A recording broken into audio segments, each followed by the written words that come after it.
Now we have to talk about Tupac, which you have a lot of people saying stuff in there that makes it sound like maybe he was responsible for that murder. I told you you can't trust these. Now Puffy done kill Tupac, man. 50 Cent went on stage last year and said this. Maybe I said it because he got Tupac. You know, and I know, that everyone believes that Diddy was involved in both these shootings and had a direct involvement in your brother's death. That is what the streets have said for 27 years. That's why 50 Cent said it. That's why Eminem has said similar stuff. Would you be comfortable saying that you believe Diddy had nothing to do with it? No, I wouldn't be comfortable saying that because I don't know. If you look at all the theories, the theory involving him is quite high on the list. Documentary that claimed, which we know wasn't true. Yeah, check this out. We don't talk about things that are nonsense. We don't even entertain nonsense, my brother. So we're not even going to go there, with all due respect, but I appreciate you as a journalist asking. Thank you. Because you listen, 7 years ago, I'd have been like, yo, did you hire somebody to kill Pac? But no, you have to do it like a journalist. Yeah, no, I mean, we wouldn't even get into nonsense like that. You know what I'm saying? It's nonsense. Which we never believed about. The Sean Combs documentary was just released by 50 Cent. In The Reckoning, Diddy's life prior to his incarceration is examined, demonstrating his ascent to prominence in hip-hop. His complex connection with Tupac Shakur is also examined in the movie. William Lassane, Tupac's cousin, characterizes their relationship as difficult and unpleasant. Both musicians were caught in the midst of the well-known East Coast versus West Coast hip-hop rivalry, according to others interviewed for the documentary. According to several interviews, Diddy may have been connected to violent episodes surrounding Tupac, such as the night he was shot and murdered in Las Vegas in 1996. The former president of Bad Boy, Kirk Burroughs, who alleged during this time, Diddy had him hiring a whole bunch of people and getting cars to drive to Las Vegas. And he is now very curious into why Diddy wanted to do this. And he said, in his opinion, he now believes that Diddy was behind taking out. Williams' remarks were unreserved. He said that Tupac posed a serious danger to Diddy, better known by his stage name Puff, because of Tupac's powerful influence and refusal to constantly comply with business executives' demands. William pointed out that Diddy was in the city when Tupac was shot in 1994 and urged people to examine the details of the incident. Who could have known that Tupac would be there that evening, he wondered? Furthermore, Gene Deal has asserted that Tupac posed a serious threat to Diddy, even going so far as to say that his worries about Tupac turned into an obsession. Puff took Tupac blueprint and changed Biggs and Bad Boy in image. I Get Around, talked about how fly you was, how many girls you mess with, how many cars you drive, how much money you got, what you willing to do. He took his image. Pac was the first one on the scene wearing Versace shirts. He went and got the same Versace shirts Pac had. Which, all right, some dudes will do that. You'll never catch me wearing something else, something that somebody else got. He was knocking down all the women that he thought Pac was knocking down. And what I mean is having sex with them.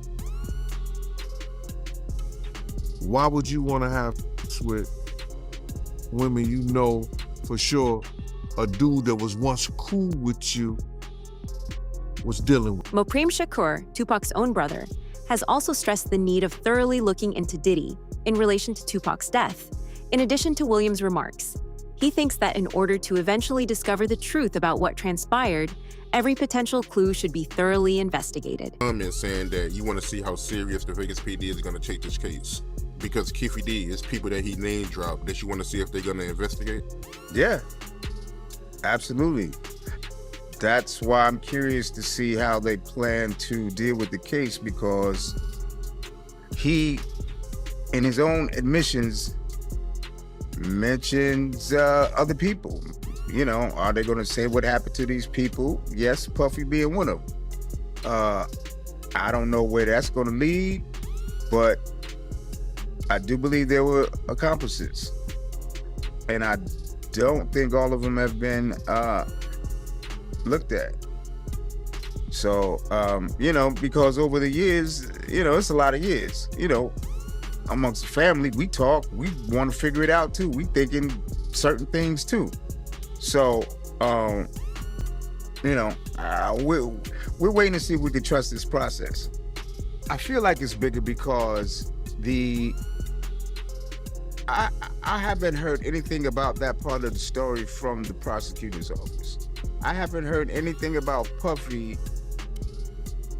from the prosecutor's office, even though Keefe D implicates him on these videos that they claim they're using to indict him. Even you got a Crip affiliate from somewhere, but you still not gonna talk about the guy that he mentions by name on the thing? Yeah, I mean,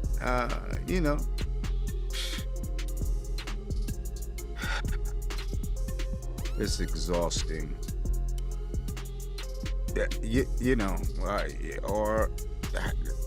I'm waiting to see how far they go, because that's what everybody's talking about.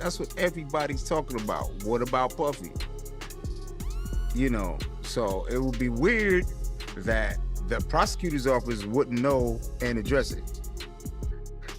That's why I don't know whether to trust this shit or not. Tupac Shakur also said that Tupac seemed to be attempting to convey something significant to him before to his demise when he was on his deathbed. Tupac claims that while Tupac was having difficulty speaking, it seemed that he wanted to explain what had transpired. Over the years, this incident has sparked a lot of debate, with some speculating that Tupac could have been attempting to provide information about the shooting's circumstances. Tupac condition, because you got so many conflicting stories, right? You got some people that say that, Tupac was moving in the hospital, he was, talking in the hospital, but you being there, from your point of view, how was Tupac condition? By the time I got there, remember I was coming from LA, so by the time I got there, he had tubes in his throat, in his nose, in his mouth, so he ain't talked to me, not verbally. He was conscious. He was trying to talk. He did want to talk, but he didn't actually verbalize any words. I always, that's gonna be one of the biggest mysteries in my life, because he was trying to tell me something. He was trying so hard. He was shaking the bed. He was looking at me, with his big old eyes, and I know he was trying to tell me something, but I don't know. Something else I want to ask you, because I think it would be appropriate before we get off the Vegas thing, last thing, because I know I did an interview with Napoleon, and they all gave me their reasons why Afeni pulled the plug because of his condition, but I mean, it would be more appropriate since you was his brother. Afeni, her decision to pull the plug on him, from your point of view, what made her pull the plug, respectfully? Because he had already flatlined a couple of times. And she didn't want him to keep going through that. I think it was like twice before she, let him go. And that's reasonable. You know what I mean? When I was, when I found out, I could live with it more. Another provocative comment was made by Bad Boy Entertainment co-founder Kirk Burroughs. He expressed his own belief that Sean Puff Combs could have had a role in the circumstances surrounding Tupac's demise. Tension between Tupac and Diddy had been rising even before the tragedy in Las Vegas. William clarified that the two artists were obviously at odds, and particularly with regard to commerce. Tupac was not interested in working with Diddy on a number of projects. Diddy was managing the notorious B.I.G., whose career was taking off at the time. Biggie's accomplishment caught Tupac's attention, and earlier on, he had even attempted to help and mentor him. Tupac received an invitation to record with Little Sean at Quad Studios in New York on November 30th, 1994. But when Tupac got there, he was shot 5 times, robbed, and ambushed. According to reports, Biggie, Diddy, and a recording executive were present in the premises that evening. Tupac subsequently said that he thought they could have helped set him up. Tupac allegedly said, "I believe so." when asked directly whether he believed Diddy was involved in the event. Only they can answer that question. I have my own opinion, but I wouldn't slander their name like they did mine. I wouldn't say things that I knew, you know what I mean? I believe so. I do believe so. I have proved things that I can say that will back up my claim, but this is not for the world to know about. You know what I mean? It's between me and him, and only he knows. So every time he say it didn't happen, or that's the only thing that makes this become an issue to everybody. Because you seen what I said in the Vibe article. I basically bowed out and was gonna go ahead about my life. The next issue, that wasn't even the next issue, because them cowards waited about 4 issues before they got their story together. 4 issues later, half of New Yorkers commenting on me getting shot. And before, they was all like, we didn't see nothing. In the first issue, we did, Vibe viewers. Nobody seen shit. The 4th issue, when they came back with a reply, everybody knew what I did. They knew what I said. I was acting. Who gets shot 5 times in acts? Oh, I didn't get shot 5 times in their vision. I only got shot once because they found the bullet. The police found it, but now they the cops. Now they doing detective work. They found a bullet. Oh, you found a bullet, huh? So what is this other shit in me then? What was the doctors talking about? What? Can you explain these other holes in me? How'd I get gunpowder all over me? That insulted my intelligence. So yes, I did say Thug Life was there. Yes, I bowed out, all of that. But when they said that, Diddy vehemently refuted the charges. He made it very apparent in a TV appearance that he and the notorious B.I.G. had nothing to do with Tupac being shot or robbed. Diddy maintained that the accusations made against them were untrue. Gene Deal, however, had a different viewpoint. He said that Jimmy Henchman was engaged in planning the assault and that Diddy had intended to hurt Tupac at Quad Studios. Tupac was going to get robbed at Quad Studios? Well, I don't think I'm not going to say he knew exactly he was going to get robbed, but he knew he was going to get dealt with. Because he was up there with Andre Harrell and he was with Jimmy Henchman.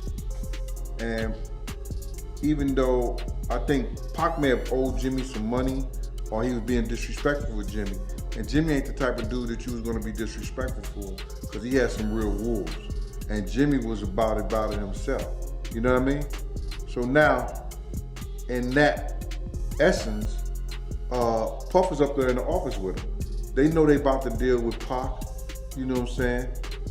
I don't know the extent that Jimmy told him what they was gonna do to Pac or he's gonna get dealt with or whatever like that. But I know Puff had a whip of what was going on. A guy by the name of Dexter Isaac made a public allegation in 2011 that he had participated in the 1994 Tupac filming at Quad Studios. He said that Jimmy Henchman, a music executive who was allegedly in the building with Diddy and the notorious B.I.G. at the time, gave him the order to carry out the assault. This claim increased the case's notoriety and fueled ongoing discussion over what really transpired that evening. You know that he had another bracelet that was like a bicycle chain with charms on it, right? Just gonna say that. All right, he had the diamond chain on with the chain with diamonds at each length going through it. Right, he had a big stone on the diamond ring and the smaller stone, one for 35,000 and the one for 20,000. All right, so even Stretch that did this shit, I took his bracelet too, and changed it and put my man's name on it and took off the name on it. So motherfuckers claiming they did. Even so hold on, homie. Claimed that he was Tupac's stepdaddy, wrote me and wanted me to have my people meet him and give him back the chain and shit, talking about some redemption shit. You know, them niggas ain't had it, man. So hold on, hey Dex. So that day that happened, November 30th, 1994, it wasn't just Tupac and Freddie Nichols. Stretch was with them too? Stretch was with them too, yeah. Stretch set the whole shit up. He was in cahoots. He was giving us play-by-play where they was at. On their way there, he was in communication with Jimmy and shit. You know, Jimmy promised them two big eggs and shit. Wow, so he sold Pac out for a quarter brick, basically. Yeah, basically. Yeah. And Kill boy too. Wow. Yeah. They I remember the first time I went to your office. There was a big frame picture, photograph on one of your walls, and it had Tupac on it wearing a Henchman Entertainment t-shirt. Now, a few years ago, there was a guy named Dexter Dexter Isaac that came forward who claimed that you were connected to the Tupac shooting. Do you have anything to say about that? No, 100%. I've never ducked from answering any Tupac questions, which I could understand if I don't know how Quad Studio morphed into, like, I was in Vegas and was part of the shooters that actually ended in his demise. And let me say, me and Tupac were friends. And me and him were friends. I had nothing against Tupac. I liked him. He was younger than me. I'm sure that he looked up to me. There's many moments that me and Pac had that were very intimate, where he talked to me about things that he was afraid of, or things that he loved to do, and all of those kind of things. Here it is, you have a prosecutor and you have a guy who's in jail for life. When they pulled Dexter down to interview him in regards to what he knew about me and Tupac and so on and so forth, I have no doubt at this point that Dexter probably was the guy or one of the assailants on Tupac. But Dexter's story just doesn't make sense. Dexter tells a story that I wanted a ring for my fiance, and so I tell him to get the diamond ring from Tupac so I can give it to my fiance, and so on and so forth. He tells this magical story. The only person that can believe such a story is Todd Kaminsky, who was the prosecutor who was trying to make something out of nothing. According to William Lassane, the material that has come to light over the years has caused him to reconsider everything. He thinks it's now clearer why Tupac may have been seen as a major danger by someone like Diddy. Tension amongst the artists increased as the competition between the East and West Coasts intensified. Tupac thought that the song Who Shot Ya by Diddy and the notorious B.I.G. was a direct attack to him. In response, Tupac released Hit 'Em Up, a diss track that publicly disparaged Biggie and Diddy. Later on, Diddy acknowledged that the two sides' disagreement was getting dangerously close to becoming violent. Dwayne Keefe D. Davis, who is now on trial for the 1996 murder of Tupac, is also mentioned in the documentary. Keefe D. took part in a proffer session in 2008, which is a kind of legal interview where a person may talk more candidly while still being protected. Just to make it clear, man, when Puffy came to LA, you used to give him protection, right? From the Southside Crips, because he was scared of Suge Knight? It speaks for itself, my brother. He was playing chess, and I guess we was playing checkers, cuz. So he was really scared of Suge Knight like that, yo? That's what it looked, that's what it sounded like, yeah. Yeah. Keefe D said that he was terrified at the moment. Additionally, he said that after Tupac's release of Hit 'Em Up, Diddy started speaking more bluntly. Keefe D claims that Diddy said that Tupac and others in his immediate vicinity were turning into a major issue.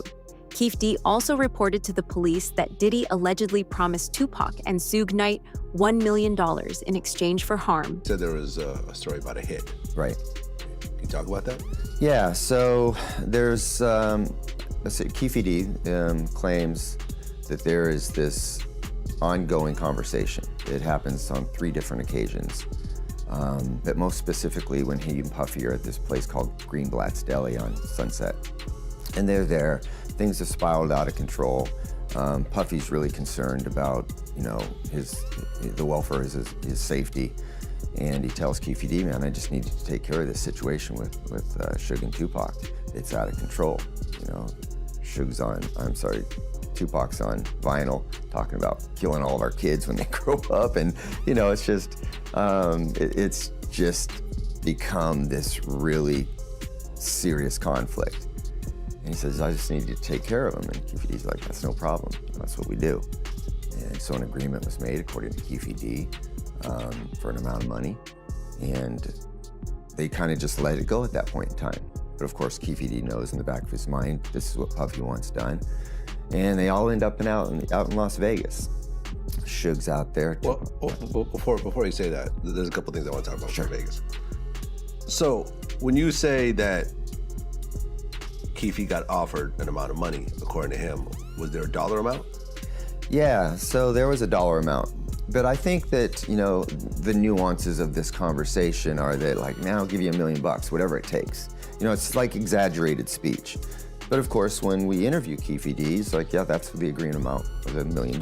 So according to Keefe, he's claiming that Puffy offered him $1 million to kill Suge or Tupac? Both of them. Yeah, both their names came up. And according to Keefe D, he says, you know, Tupac's put himself on the list by all the talking that he was doing.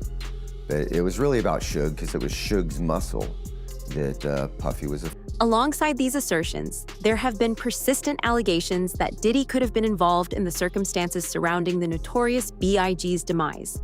But no concrete proof has ever been found to support these claims, and the matter is still officially unresolved. Alleged that Diddy paid him $1 million to try to take out Tupac and Suge Knight. Investigators early on already zeroed in on Keefe D because he is the uncle of Orlando Anderson, who was the main suspect in Tupac's unaliving. During this time, they believe that Keefe D was also in Vegas, and this is things that we have heard him say over the years in his multiple interviews, and one reason why he's on trial for the unaliving of Tupac. But then investigators really started to get curious when they found out that Keefe D was at the Peterson Museum the night that Biggie was unalived. Back in 1997, at the height of this investigation, police actually raided Keefe D's house for gang activity, and they seized one of the vehicles that were at his house because it matched the Chevy Impala description of the person who drove away after Biggie was unalived. Keefe D was a shot caller for the Southside Crips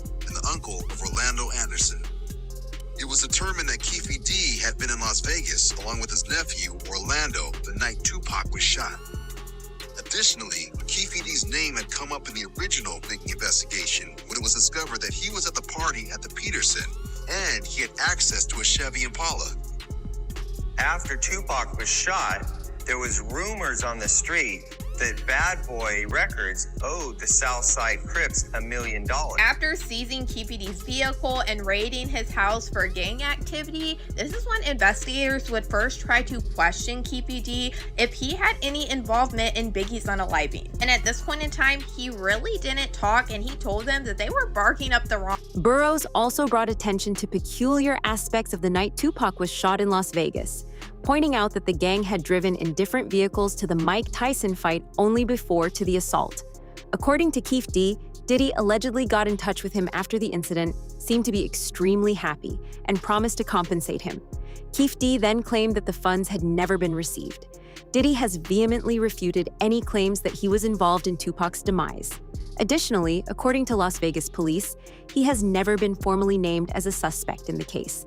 Despite this, many close to both musicians have often discussed the intense conflict and competition between Diddy and Tupac, implying that there was a great deal of animosity between them. That's a similar story to what I heard from somebody that I know is not, I know she's not lying because she had no reason to lie. First, she told me she saw somebody doing something to him, and she walked in and she thought, he didn't, he never said nothing. He didn't even acknowledge her. So she's thinking she's under the radar. Next thing, she's hanging out in Miami, and, she comes back and says she don't know what happened, and she woke up, and so, What did she say she saw? Someone giving him head. That's as far as I'll go, and then you can do the math. Were they famous? Did she say they were famous? Oh, no, they wasn't famous. They was an assistant working with her. Yeah, so. An assistant. I want to guess, but I'm not. She didn't tell me who no, it's not somebody that you would know. It was somebody that, she came there, she worked doing photography and some type of media work where they shot ads and things like that. They were there to work, and she walked in the wrong bathroom and caught the wrong thing. Oh, wow. So, if she got drugged, it probably was some videotapes made to tell her to shut the hell up and don't repeat what she saw. But But this documentary has brought other cases back into the public eye, in addition to Tupac's death. Nowadays, a lot of people are asking whether Diddy's connection with the notorious B.I.G. was as solid and beneficial as Diddy has always claimed. According to several people who were close to the situation, their connection may not have been as straightforward as it seemed in public. Girls, I want to go back to this interview that he did with Rolling Stone. He said that Diddy, he was jealous of the relationship between Tupac and Big. And he also went on to say that Diddy, he wanted to be friends with Tupac, but Tupac wasn't interested. Diddy and Tupac was friends at first, bro. I remember the time me and Diddy rolled up to Pac in, I think it's what's the name of that club? The Rocks. There was some kind of concert going on and they was talking and everything. They had a friendship. I don't know why their friendship fell out. Their friendship was before before Biggie and Pop. So I don't know why they fell out. I know every girl that Tupac had, Puff wanted and got. So did he have jealousy? Yeah, he had a jealousy of Pac. But I think that it was more so that he knew Big was the meal ticket and that Pac wanted Big to be with him with Thug Life, but he didn't have the money at the time. And when Big got the money from Puff, Pac gave him the blessings to go with him, but he also told Big that he had to watch Puff because Puff was gonna rob him blind. So you believe Kurt Burrows when he say that, Diddy, he was jealous of the relationship between Tupac and Big? I don't know if I could say he was jealous with his relationship with Big. He didn't like Pac. It's something that happened between Pac and him that he didn't like. Overall, the documentary poses important queries and contentious assertions, implying that some individuals think Diddy may have been involved in the circumstances surrounding the murders of Tupac and the notorious B.I.G. Nevertheless, these are claims and viewpoints expressed by those in the movie, and they haven't been validated in court. Diddy has always denied having anything to do with any case. The video invites viewers to weigh the facts and make their own judgments on whether further research is required.